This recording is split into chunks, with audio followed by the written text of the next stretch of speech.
Hey guys, so like everyone else, I just saw Us by Jordan Peele, or maybe more accurate, I've seen it 3 times, and I've absolutely loved it to no end, and while I do really enjoy the socio-economic and political allegory of Peele's postmodern horror, there's already a lot of people talking about that.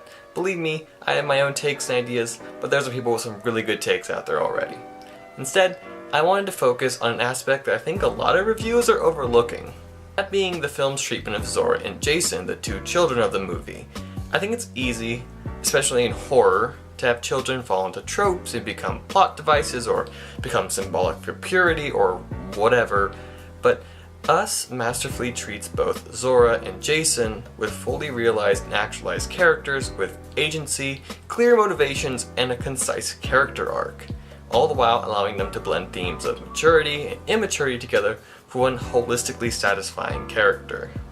Obligatory, if you've been on this channel before, you've probably noticed I discuss media's outlook on youth and immaturity as it pertains to writing a lot. And a lot of writers think that these themes should exist on their own, which is why young adult genre was even created. And that's all well and good, but I think Peele with both kids showed how well children and stories can be written without forgetting about their agency and youth, allowing them to feel, well, like actual children caught and lost in a house invasion. And hey, I'm gonna be spoiling the movies, so click away now if you haven't seen the movie yet. Please, it's really good and well deserving of your time. What does I Got 5 on it mean? It's about drugs. It's not about drugs, it's a dope song. So let's start with Zora, as she's the older of the 2. When we first meet Zora, she's everything you'd expect from a teenager. She's distant, irritable, she teases her brother, and she's on her phone the whole time. Basically what you'd expect. But there's something more going on with her character, and it can be summed up in her line, "Did you know that the government puts fluoride in our water to control us?" A silly joke about teenagers' irrational rebellion, but once you know the whole premise of the movie, it begins to take on a separate meaning. For what she just described is what the tethered are. Of course, she might not know that, but she's already more aware than she realizes about the world around her. And it's that very fine line of maturity that Zora's character jumps between the whole movie, and surmises her whole arc. In the beginning of the movie, Zora claims she doesn't want to run anymore, despite her parents' pressure. Instead, she claims she would like to learn how to drive, a claim that meets immediate resistance. And this is key, because it shows that Zora does want to grow up and take on more responsibility, it's just not in the way her parents want. Shown again by her being on her phone so that she delivers her little bit of foreshadowing about the tethered, once again in contrast to her parents who scold her for being on the phone.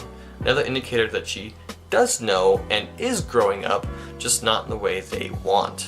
And all this seems to indicate that simply running isn't fulfilling to Zora, and she lacks the words to properly articulate her feelings, so it manifests as her distant behaviors, especially when she does try to bring it up and her dad ridiculously implies that the next step is the Olympics. A funny joke, but also showing how he doesn't have an honest justification for her running. And later, what would you expect but the shadow reflection of her own mother forcing her to run away? Underlined by the fact that Umbra, Zora's tether, catches up with her with ease, showing once again how meaningless it is. Zora then comes face to face with her tether by a car.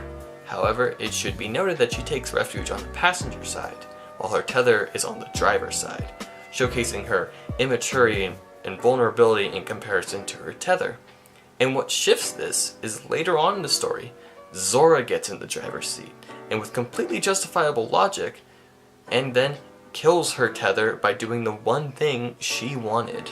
She, quite literally, took the wheel. And her arc is nearly complete, and in my opinion completes when she watches Jason do his trick for the first time, and then reaches out to give him a fist bump of mature acknowledgement of him rather than another immature tease, which she has been doing the entire film. But of course, the movie doesn't forget about Jason either, for he is also thrown into the horror trope of child taken in the 11th hour and parent needs to save them.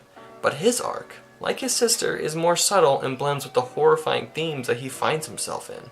However, Jason is a child, and not only that, he has said numerous times to have trouble focusing, as to allude to some sort of social anxiety, or something that would indicate that he is not neurotypical, to say the least. He isn't quite as savvy to the world as his sister is, and is still very impressionable, which is why his line, "When you point one finger, you point 3 at yourself," is alluding to his 3 other family members who have the most impact on him and is key to understanding him. Throughout the story, he is shown to actively copy what everyone else is doing, the snapping of his fingers, him picking up a weapon, and him grasping Adelaide's hand. He does nothing of his own volition. He is scolded when he acts upon his own curiosity, going to the bathroom by himself, asking what 5 on it means, and when he hides in the pantry. And as a result, his tethered is this animalistic dog-like creature that perfectly mirrors his every move to demonstrate the impressionable nature of his character. And all this can simply be explained by he's a kid who doesn't understand the world around him, so he asks questions. Not to be annoying like most directors often force kid characters to be, but because he's curious. And that curiosity is what leads him throughout his character arc, because unlike his sister who, albeit she isn't quite aware that she does know, Jason's arc is more of an awakening of maturity, a very rude one at that, for he is the only one who truly knows the nature and origin of the tethered, besides, his mother, of course. Which should be noted that Jason is the only one who isn't immediately hostile with his tethered. Instead, they sit in a closet and learn about each other, for his tethered is only interested in his magic trick. Jason too learns how to control his tether and is the only member of the family to outsmart his tether, and also alert the others to the nature of the ambush, because his curiosity clued him into understanding them. Which is amazing because that blending of immaturity and inability to truly realize the danger they are all in, but also to recognize and approach it from another angle that the other members of his family don't, is a mixture of his lack of experience and childlike wonder portrayed in an authentic manner. It's good, it's great, it allows him to have a perfect amount of agency that children do have. But that also doesn't make him perfect. As he rides into the sunset with his family, he stares untrustingly at his mother, realizing the horror of her actions, Bunny clenched in his hands, indicating the bit of the tethered underground that he brought back with him. He has awakened to the cruelty of what they've all been doing, and the tethered, in more ways than one, are truly a part of him. And what does he do but pull down his mask to block out the horrors of this realization? And honestly, I could keep going, but I don't have the clips to truly show everything, and I'd hate to just have you take me at my word.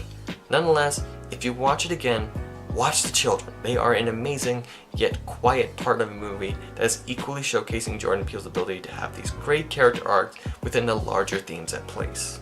A younger teenager struggling to find her own identity and in clashing up against her parents amongst the horror, which is why she's the only one not conforming to the blue and white uniform of the family. And a child woke to the horrors of the world around him for the first time in his life, paralleled with his obsession with something as ethereal as magic, and his plummet from that point.